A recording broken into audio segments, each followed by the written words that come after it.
Dans la forêt dense et mystérieuse de Verdania, où les arbres centenaires murmuraient des secrets anciens, vivait Lila, une lapine vive et espiègle.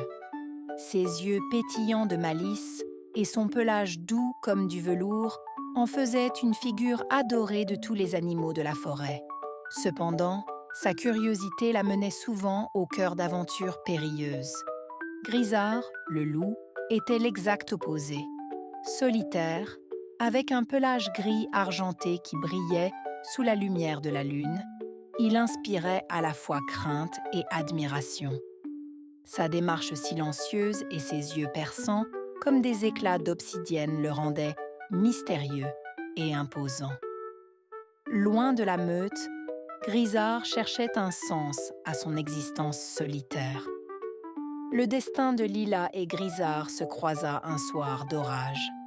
Alors que Lila explorait un ancien sanctuaire forestier, elle trébucha dans une crevasse dissimulée par la végétation dense. Coincée, elle entendit les pas lourds d'une créature approcher. C'était Grisard, attiré par le bruit. À la vue de la lapine, un plan sinistre traversa son esprit, mais quelque chose dans ses yeux pleins de défi le fit hésiter.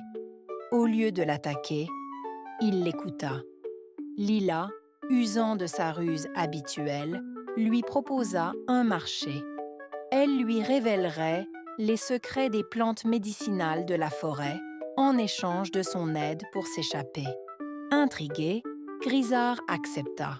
Alors qu'ils travaillaient ensemble pour libérer Lila, un lien inattendu se forma.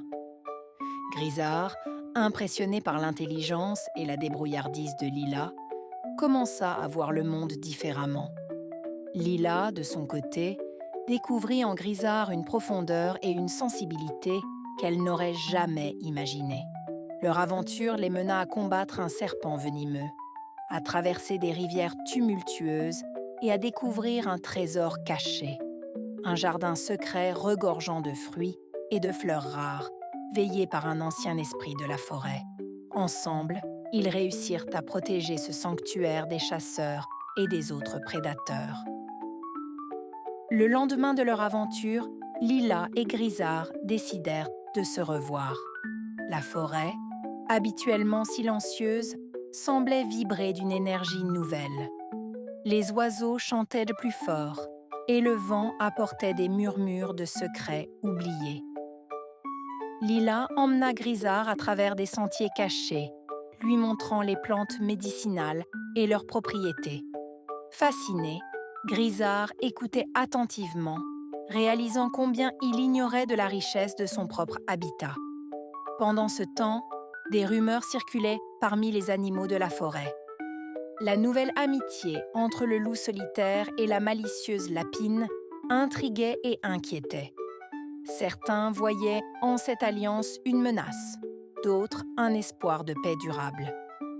Un jour, alors qu'ils exploraient une clairière baignée de soleil, Lila et Grisard tombèrent sur une vieille chouette nommée Saphira. Sage gardienne des légendes de la forêt, elle leur raconta l'histoire du Jardin des Songes, un lieu mythique où la paix et l'harmonie régnaient. Selon Saphira, seuls ceux qui unissaient leurs forces dans un but commun pouvaient le trouver.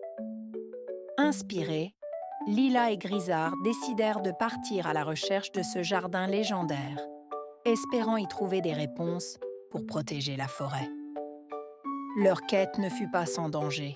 Ils durent déjouer les pièges tendus par des chasseurs et traverser des marécages perfides. Mais chaque défi renforçait leur amitié et leur détermination. Un soir, alors qu'ils faisaient halte sous un grand chêne, Lila confia à Grisard ses peurs et ses rêves. Grisard, touché par sa sincérité, partagea à son tour ses doutes et son désir de trouver sa place dans le monde. C'est ainsi que, peu à peu, une profonde confiance s'installa entre eux. Ensemble, ils étaient prêts à affronter n'importe quel obstacle pour atteindre le Jardin des Songes et protéger leur précieux sanctuaire.